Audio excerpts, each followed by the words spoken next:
Dia ingin jadi pelopor kebaikan, menjalankan sabda Nabi SAW, man sanna fil islami sunnatan hasanatan.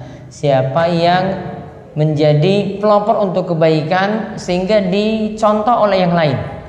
Namun di sini diberikan catatan bagaimana jadi pelopor kebaikan namun tidak sampai jatuh dalam riya, tidak sampai ingin dipuji oleh orang lain, tidak sampai ingin disanjung oleh orang lain.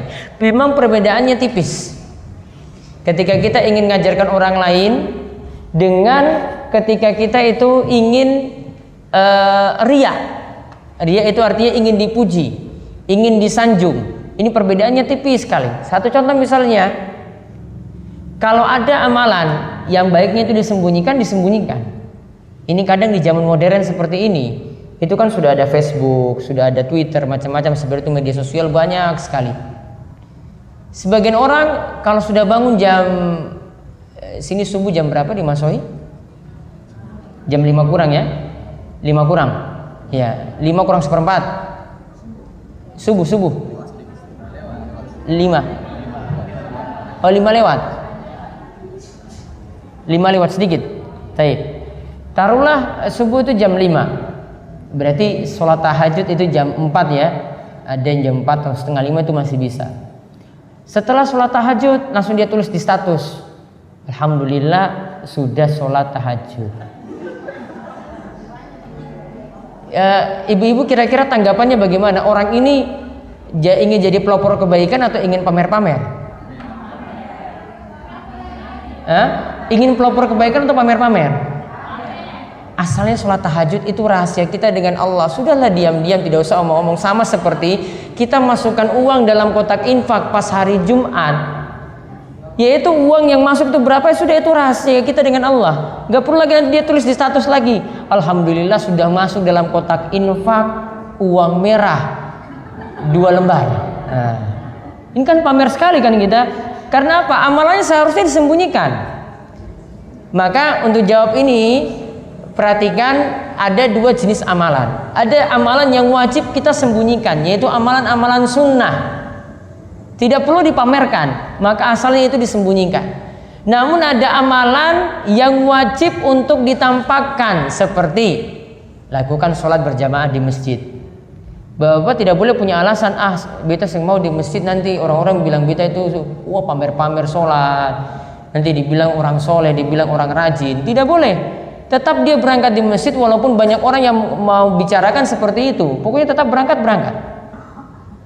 Wajib ditampakkan. Ada orang yang ingin bayar zakat wajib, maka harus dia keluarkan zakat tersebut. Tidak boleh bilang saya mau bayar sembunyi-sembunyi saja nanti, biar nanti orang-orang tidak puji zakat saya itu berapa. Tidak boleh. Ketika itu dia juga tampakkan zakatnya, karena ini perkara wajib.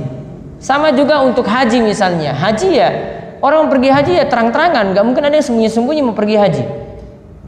Nah, kalau amalan yang memang asalnya boleh ditampakkan, kita tampakkan itu boleh. Namun kalau amalan yang harusnya disembunyikan, maka disembunyikan itu lebih baik. Kecuali dengan catatan ingin memberi contoh pada orang lain. Misalnya sholat sunnah. Asalnya sholat sunnah rawatib termasuk yang ba'diyah, Nabi SAW itu biasa kerjakan di rumah. Sholat rawatib ba'diyah, Nabi SAW itu biasanya kerjakan di rumah.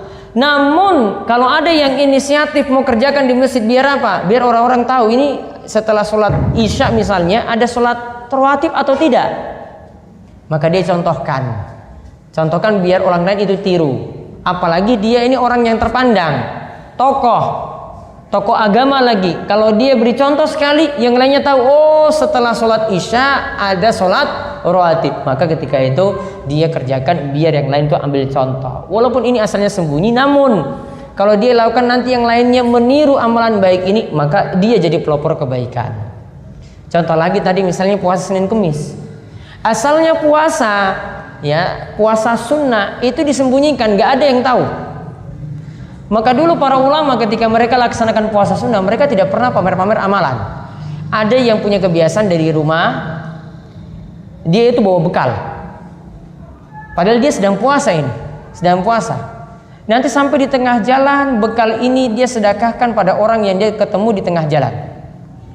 Kemudian nanti dia pulang nanti mau menjelang maghrib. Ya kan berarti nanti di tempat kerja yang dia tidak makan, ketika pulang dia nanti pulang menjelang maghrib, pas waktu untuk makan malam. Orang-orang kira dia datang langsung untuk makan malam, padahal nanti untuk buka puasa. Dia jaga amalan ini benar-benar sampai orang-orang tidak tahu setiap harinya kalau dia itu punya kebiasaan puasa seperti itu. Maka boleh seperti ini. Namun kalau kita memberi contoh, tujuannya memberi contoh, apalagi kita pendapatnya itu dipandang. Kita seorang takmir masjid misalnya. Kalau kita sekali puasa nanti jamaah tanya, bilang saya puasa Senin Kamis, maaf. Akhirnya besok punya perasaan lagi, ini kayaknya Bapak Kiai ini, Bapak Ustadz ini puasa Senin Kamis. Kita lagi mau ikut puasa lagi. Siapa tahu dapat kebaikan juga seperti itu. Oh, berarti ini jadi pelopor kebaikan. Maka dia dapat pahala karena memberikan contoh seperti itu. Jadi semuanya kembali kepada niatan dan tergantung juga dari amalan masing-masing.